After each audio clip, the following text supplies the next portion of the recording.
9-year-old Elizabeth Olten was the youngest of 3 children and lived with her mother Patty in St. Martins, Missouri.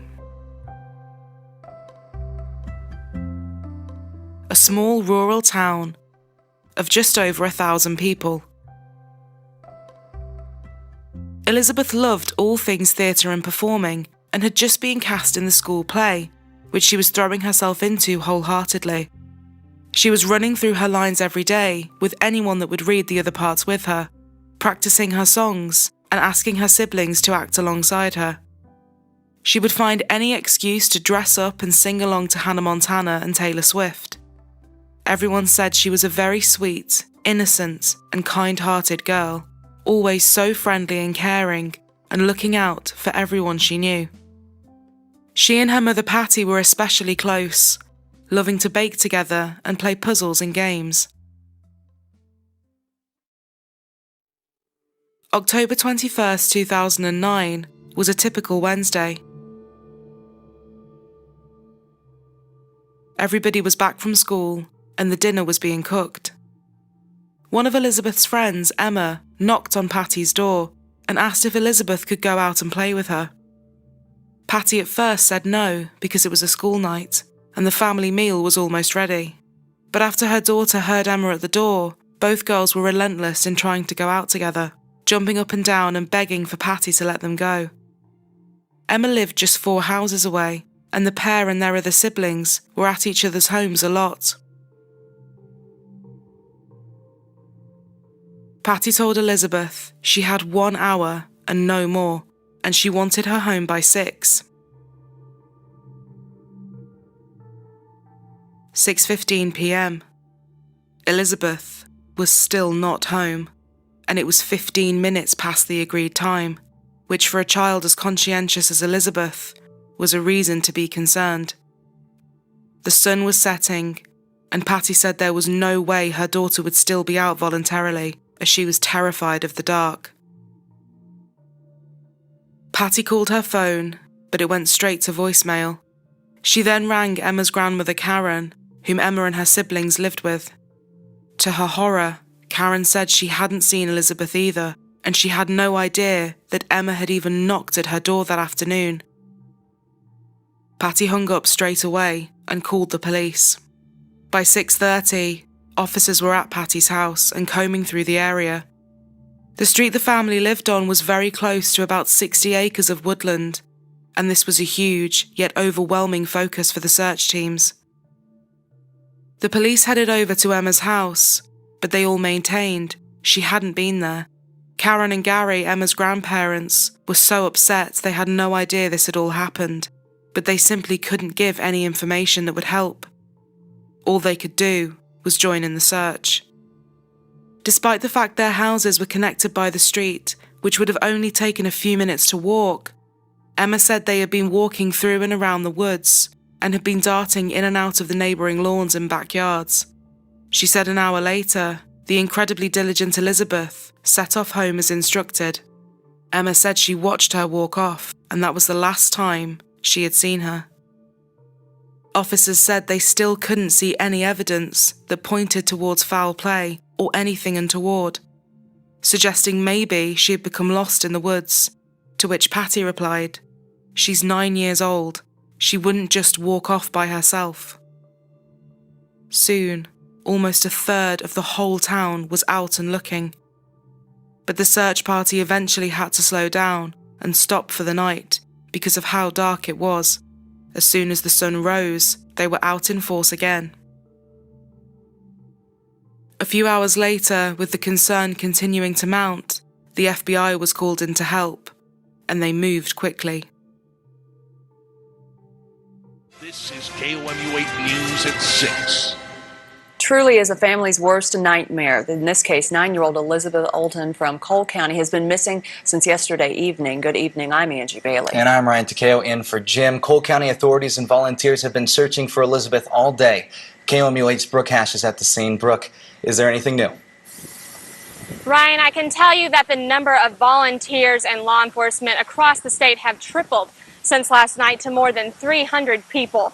They are covering a half-square-mile grid search near Elizabeth Olten's home that is just behind me. She went missing last night around 6 p.m. on her way home from a friend's house just 4 blocks away. The search has not ended since then. There's no decision if or when it will end, and no Amber Alert has been issued. The terrain is rough, hilly, and includes fields, forests, and ponds. Well, I think that the woods possibility is, kids in this area play in the woods, in those farm areas back there. Behind me here is the VFW. This is where authorities and volunteers have been coordinating the search all day.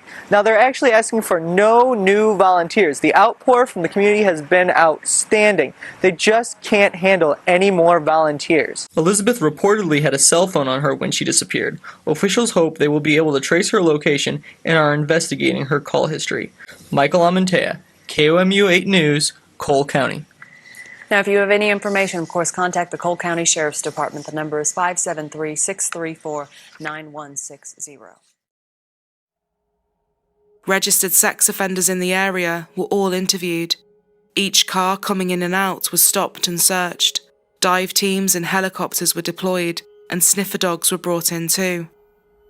The team started looking at Elizabeth's phone activity and ordered the information from her cell phone provider.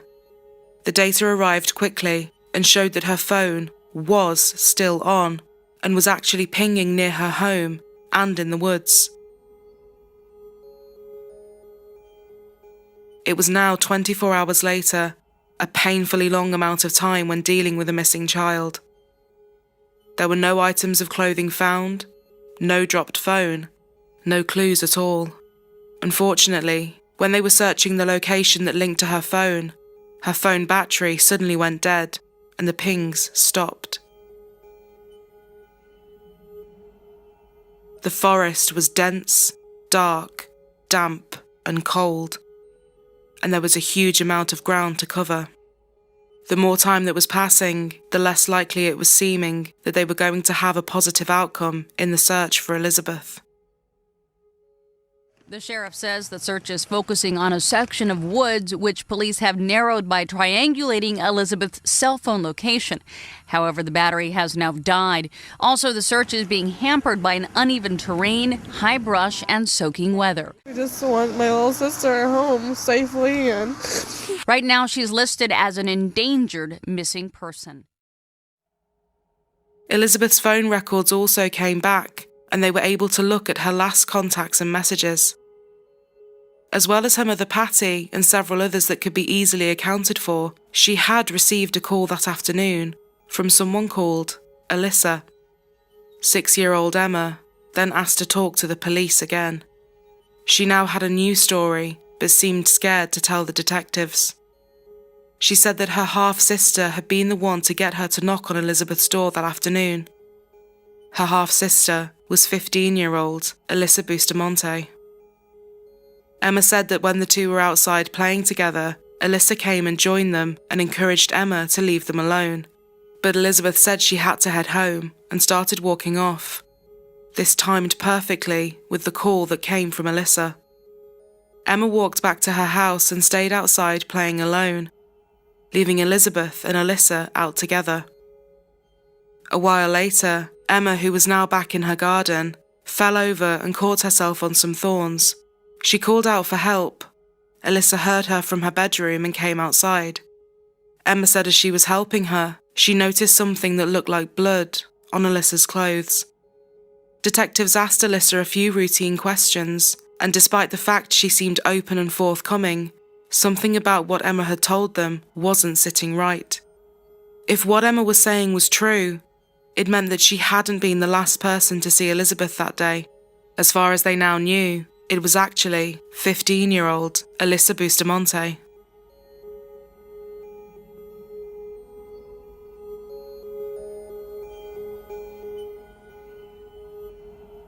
It was now 48 hours later, and the investigating team had to regroup. It was now glaringly obvious that Elizabeth had not run away.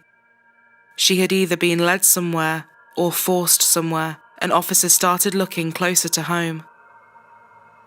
As they began doing rounds of the houses again, a search party inside the woods made a strange discovery. a group of volunteers had stumbled upon a huge hole that had been dug up, then covered back over. They alerted police right away, but there was nothing under the soil. There was still no sign of Elizabeth or anything belonging to her in that area.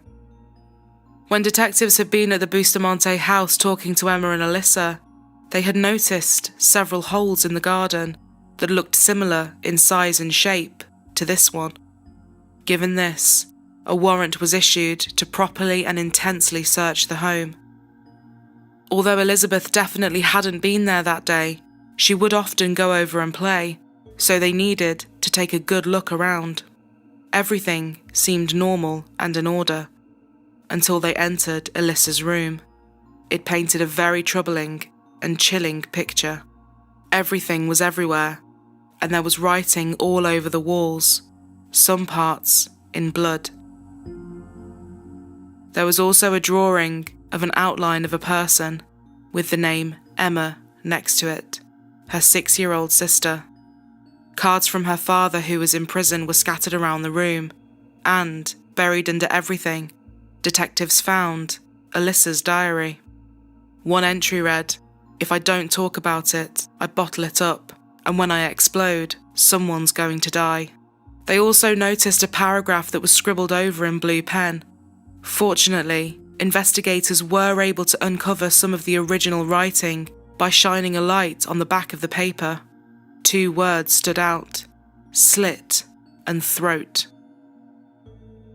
Despite Alyssa saying she had been at school that day, it would turn out she had actually skipped lessons, and her whereabouts around the time Elizabeth was last seen, as Emma was saying goodbye to her, weren't able to be confirmed by anyone either. Things were slowly being pieced together, but there were still so many gaps.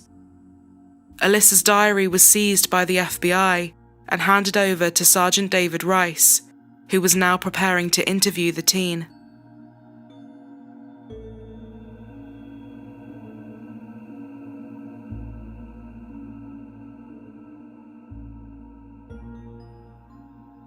Born in 1994, Alyssa came from a troubled and very broken family. Both her parents had substance addictions. Her father was in and out of prison, and her mother would often leave the family home on drugs binges. Eventually, Alyssa and her siblings went to live with her grandparents, Karen and Gary, who soon gained full custody of them. Karen said she adored Alyssa, and although the children had had a tough life, she did her best to raise them well, shower them with love and care, and be a constant and supportive presence in their lives.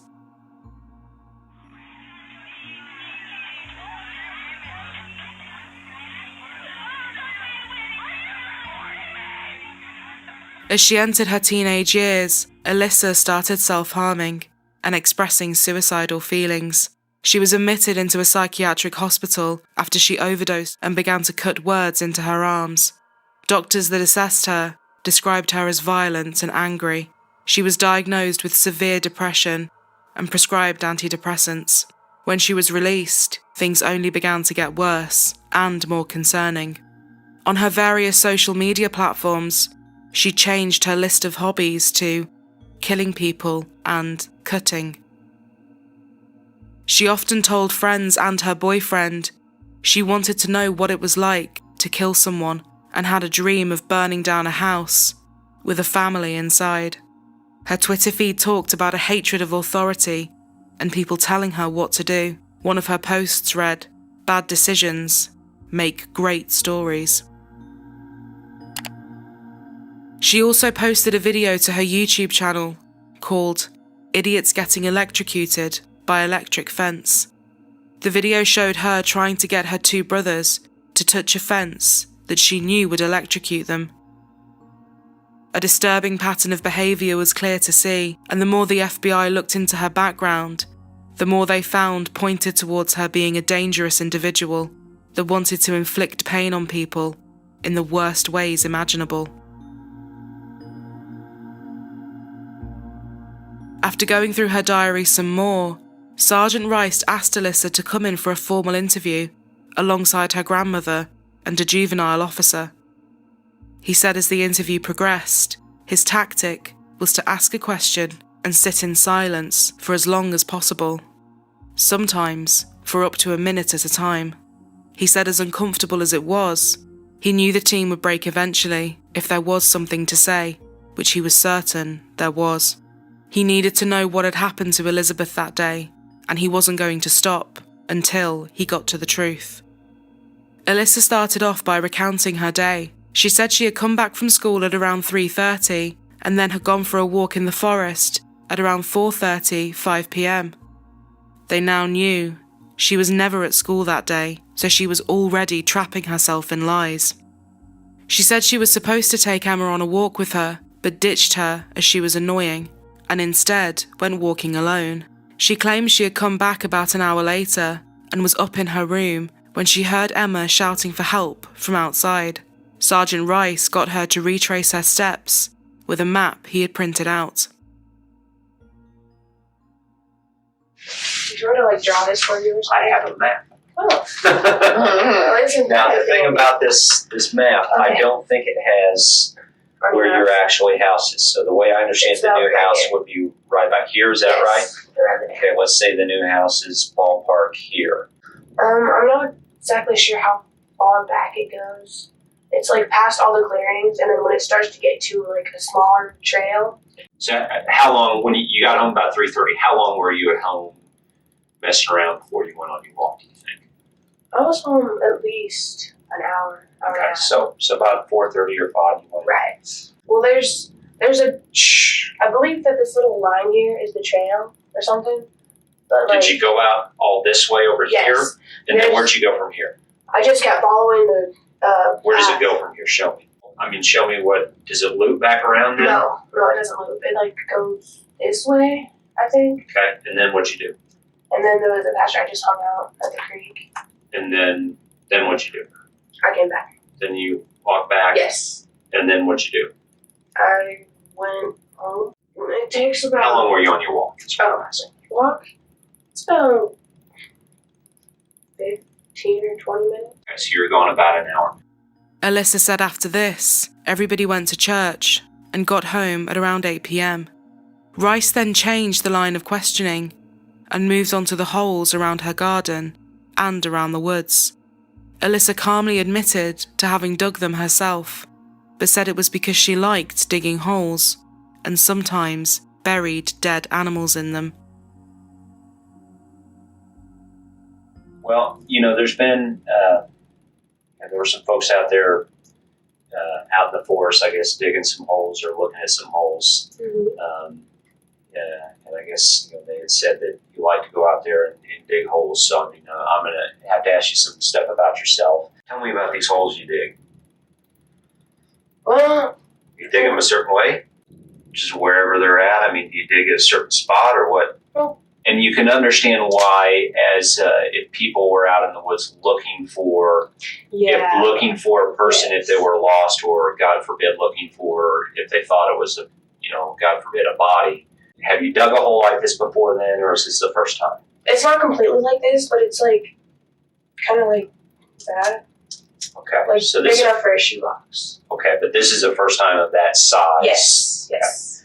Okay. But what about the big round ones that I kept falling in? And I mean, they're deep. And I kept telling kids, "Did you guys quit doing this? Because they're dangerous." And we used to ride our horses up there, and I could break a leg. I mean, they're huge. Okay. There's 3 or 4 of them. Yeah. He then said, "What kind of person do you think would do this to a 9-year-old girl?" Alyssa shrugged and said, "I don't know, a sick person, someone that can put down all their morals." She was still maintaining that she had never been out with Elizabeth on her own. It was always in a group of siblings, and she had been trying her best to help find her as well.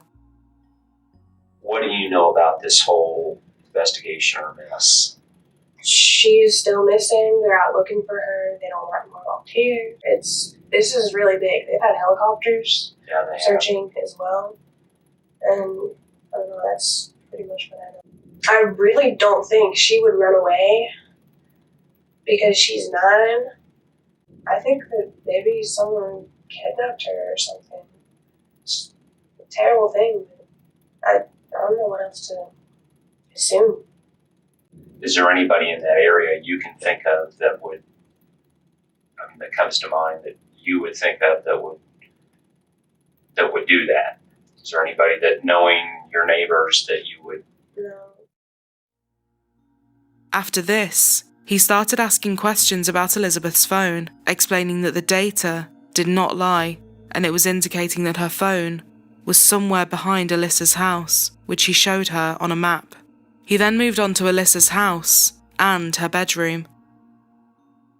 Now, it's my understanding that did the FBI do a search or something of the house where you guys lived? Mm-hmm. Tell me about that. What was that all about? You said they searched your room. Yes. Other marijuana seeds and that sort of stuff. Did they find anything? Nope. Okay. Did they take anything? They took my sheet and a pillowcase, I think. Did they take anything else? I don't think so. I haven't really surveyed anything. Okay. I think they took clothes No, they took a pair of pants.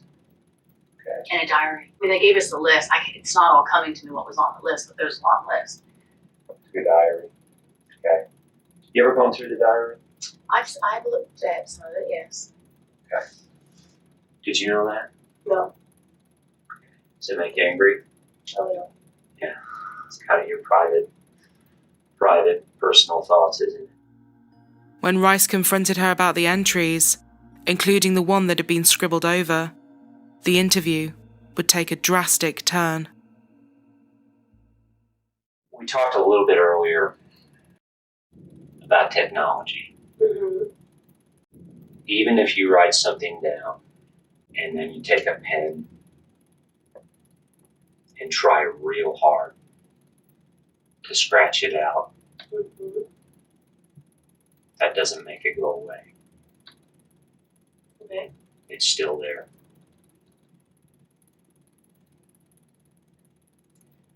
What we want to do is find out what happened to the little girl. I need to know what the truth is. Okay. We have your diary. We've read your diary, Mm-hmm. including the last entry. Mm-hmm.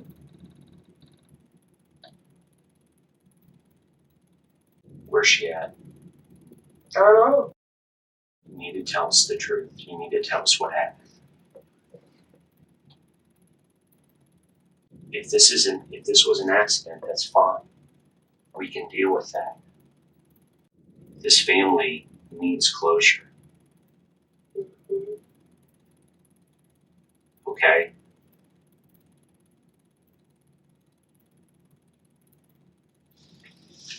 Let's start at the beginning.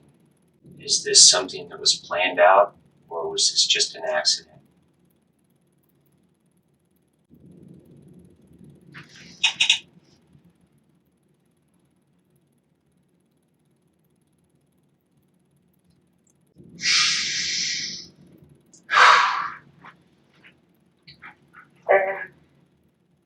We're just mentioning around. And she fell. She died. I didn't know what to do. So I burned her body. Who helped you? Nobody. We're out in the forest. By the creek bed. At the creek bed. Yes. Alyssa said the pair had been playing out in the forest, and Elizabeth had fallen, hit her head, and died instantly. Panicked, she had tried to conceal her body by burning it. But, given the final entry in her diary, Rice knew this wasn't true. But it was the start of the truth coming out. He just had to keep chipping away and poking holes in her stories. The entry in her diary that had been scribbled over had now been completely uncovered, and it read as follows. I just fucking killed someone. I strangled them and slit their throats and stabbed them. Now they're dead. I don't know how to feel at the moment. It was amazing. As soon as you get over the, oh my god, I can't do this feeling, it's pretty enjoyable. I'm kinda nervous and shaky though right now. Kay, I gotta go to church now, lol. It had been written on the same day Elizabeth had gone missing, October 21st. Rice told her they would find Elizabeth's body eventually, and when they did, an autopsy would tell them the full story. And I understand you said she fell, and that's why she died. However, they will know from the autopsy if she was shot, if she was hit in the head, if her throat was cut. How did she die? 9-year-old girls don't just die. Was her throat cut? Yeah. Oh.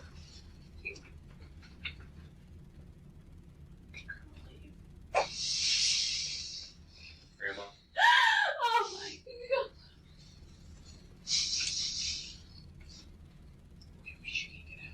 I'm not going to ask any questions right now until we get.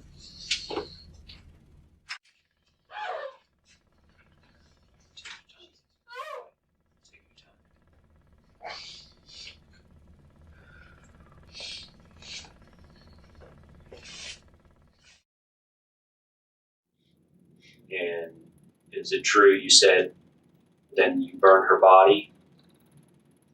Okay, is that part true? Mm-hmm. So is her body should still be there? I burned it and like scattered it and thrown it through the creek. Into the creek? Yes. Is the creek full of water? Yes. Alyssa told Rice that she had bumped into Elizabeth and Emma outside, and once Emma had gone, everything started to unravel. Despite her denials it was pre-planned, she was already armed with a kitchen knife. Holding the 9-year-old's hand, the pair walked for 15 minutes, deep into the forest. With Alyssa telling her she had something to show her, they just had to walk further in. Once they reached a certain spot, Alyssa said she beat and strangled her before slitting her throat and stabbing her repeatedly. The fear that Elizabeth must have felt as the forest got darker and she realised her life was in danger is unimaginable. Alyssa then said she had attempted to burn her body before digging a hole to bury her and disposing of everything else in the creek. However, Rice knew that the hole had not been dug on that day, it had been dug days before, as were all the other holes they had found. She didn't go out there with a shovel or anything she could have used to do this, and there was no way she could have killed Elizabeth, dug a hole to bury her, and been back home within the hour to go to church. If Rice could get her to admit to pre-digging the hole, it would help to prove premeditation. You didn't have a shovel with you. I had a knife. You didn't dig that hole with a knife. You did not dig. I was out there for 5 hours. You didn't dig that hole with a knife. I dug it Friday. Everybody still found it hard to believe that Alyssa had managed to do this all by herself, but she swore it was just her, and she was the only one that knew about it. What we're going to do right now is kind of get some things lined up to go out there and have you point out that site where she's at. Will you be able to do that?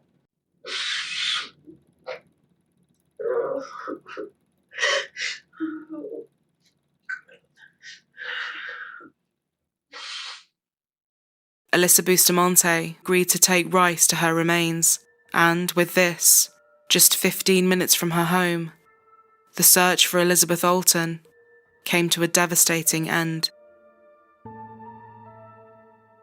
A day after Elizabeth was found, police announced that they had placed the 15-year-old under arrest and she had been charged with first-degree murder. The neighbourhood was horrified. Juvenile court officials confirmed today they are seeking a petition of first-degree murder against a 15-year-old suspect for the killing of 9-year-old Elizabeth Olten. The case now centers on letting the court decide if the suspect should stand trial as an adult. That starts with a closed detention hearing tomorrow. After the detention hearing, the court will hold a certification hearing November 18th to determine whether or not to try the suspect as an adult. Among factors the court will consider are whether a history of violence is present, as well as the suspect's age, maturity, and sophistication. Now, there's only about 6 houses on the entire street. It's a very small community. So even though officials won't release the identity of the person being held for the killing, many people have already figured it out. Until after the certification hearing, that you not release the identity of that individual. That's what we're asking at this point. Police had also interviewed Alyssa's boyfriend and asked him to undertake a polygraph test. We know a lot more stuff than we're leading on to believe. We've talked to several people. So what do you know? Why is the polygraph telling me different? Why is your body telling me different?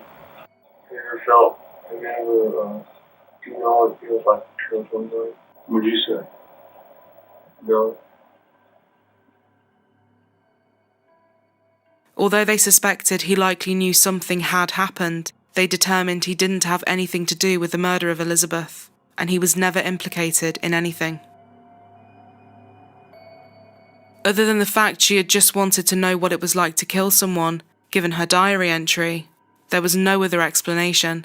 She had dug 2 graves in the weeks before and essentially waited for an opportunity. It remains undetermined who, if anyone, the second grave was intended for, but police suspected she was actually planning to kill her 2 younger brothers. On October 28th, a week after she had gone missing, 9-year-old Elizabeth Olten was laid to rest. Her favourite colour was pink, and her funeral was filled with the colour. A horse-drawn carriage carried her pink and white casket. The community was a close one, and it was packed with people standing along the sides and waiting outside. The emergency responders and investigators were also sat in the first several rows. The case had deeply affected and moved everybody. I hope justice is served. I really do. Because it's not right. She was innocent. She didn't do nothing to deserve to be killed the way she was killed. She didn't have a chance at life. It was all hugs and, holding each other and such like that. It was harder to leave than it was to get there. Like I said, she was my bug. She's my heart. I bought a house out in Russellville, and the whole room was pink. It was all Barbie and everything. She was outgoing. She's active. Loved riding her bike. I have her picture on my wall. Okay. Every time I look up at it, I want to cry. I get mad. I get angry. I feel sorry. Every night I tell her I love her, and I'm sorry I wasn't there to protect her. Every single night.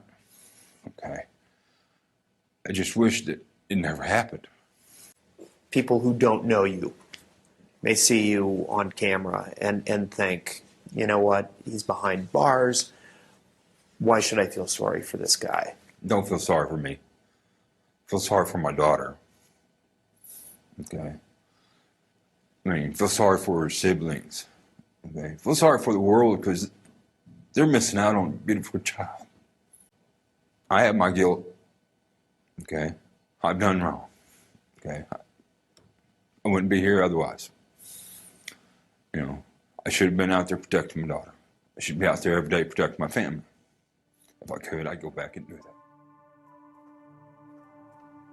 In November 2009, despite her lawyers pushing for her to get a lesser charge on the grounds of a troubled childhood and her age, 15-year-old girl from Jefferson City area will be tried as an adult with first-degree murder charges. Alyssa Bustamante is accused. The judge ruled that Alyssa Bustamante would be tried as an adult, and she was therefore indicted. She entered a plea of not guilty, and trial preparation got underway. Just as Elizabeth's family and the prosecution thought they were finally getting somewhere, a huge blow came. In June 2011, her defence team requested that her lengthy confession to Sergeant Rice was thrown out. A judge ruled that because of her age and the line of questioning put forward by the juvenile officer working alongside Rice, at least part of her statement would not be admissible in court. After this, her trial was delayed and set for early 2012. The prosecution knew they were really up against it, and after going back and forth, thinking of the best approach, they decided to offer the option of a plea deal to Alyssa, second-degree murder instead of first-degree murder. With this, Alyssa Bustamante withdrew her not guilty plea for first-degree murder and pleaded guilty to second-degree murder instead. This also spared her the chances of receiving the death penalty. The courtroom was packed, and everybody wanted to know what would happen. As part of the deal, Alyssa had to recount what had happened that day. As she went through what she had done in all its awful detail, reporters in the court said the tension was palpable, with everybody sitting in stunned silence. Her defense team also spoke and leaned heavily on her childhood and upbringing, mental health issues, and claiming that her prescribed medication made her more prone to violence. Despite all of this, Alyssa Bustamante was sentenced to life in prison for second-degree murder and 30 years for armed criminal action, and the sentences were to be served consecutively. Several months after she pleaded guilty, however, the United States Supreme Court ruled that juveniles cannot face automatic life sentences without the possibility of parole. So, under Missouri's law, Alyssa may seek parole after 30 years. Patty gave a speech at her sentencing. She was so upset and physically shaking, the judge eventually asked her to stop talking. All Alyssa could say in response was, "I cannot even understand what you guys are going through," adding that she would give her life to bring Elizabeth back. A detective said it was in this moment Karen and Gary got up and walked out of the courtroom, and everybody could see Alyssa suddenly realise that the only two people that had stuck by her and tried to be a constant in her life had just walked away. Patty said that everything that came out of Alyssa's mouth was a lie. She had no remorse, and she was being told what to say by her lawyers. The prosecutor, Mark Richardson, said he had never seen anything like this in his life, and he hoped to never have to try a case like it again. The motive has to be the most senseless, reprehensible that could be in humankind, and that is to take a life for a thrill, he said. A forensic psychologist added it was clear from her patterns of behaviour over the years, it was only a matter of time before she killed somebody. Patty went on to sue not only Alyssa, but the hospital where Alyssa sought treatment. She believes that the healthcare system should have seen the red flags and taken preventative measures. A judge threw out the lawsuit against the hospital, but the lawsuit against Alyssa was successful, and she will ultimately owe Patty $5 million. Alyssa appealed her sentence in 2014, but this was denied. The events that transpired so very quickly on October 21, 2009, rocked the town and shattered the closeness of the community. Patty said she misses her daughter's kindness and her ability to see the good in everyone and everything. A friendly and innocent young girl, excited for her starring role in the school play, just playing with her friends and siblings, enjoying the simple pleasures that childhood brings. Her life was snatched away in the most frightening way imaginable, and the damage done to so many people on that day will forever be felt.